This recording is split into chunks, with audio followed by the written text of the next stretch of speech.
Hello，大家好，今次帶大家去到廣州。去廣州通常都會去小蠻腰度打卡，而今次咧我帶大家去呢個地方咧就係廣州而家好出名嘅廣州美術館，亦都係而家非常出名嘅打卡地點。而呢個美術館咧非常之大啊，而每一層咧都擺放咗好多唔同美術嘅展品。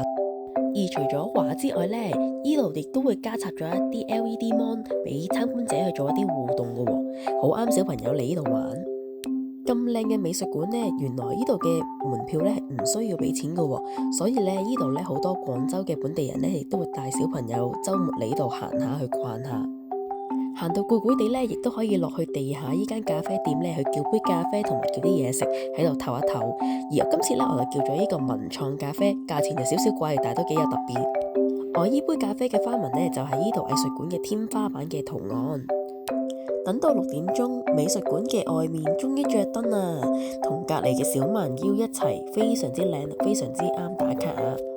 去開廣州都可以嚟呢個美術館，多謝大家，拜拜。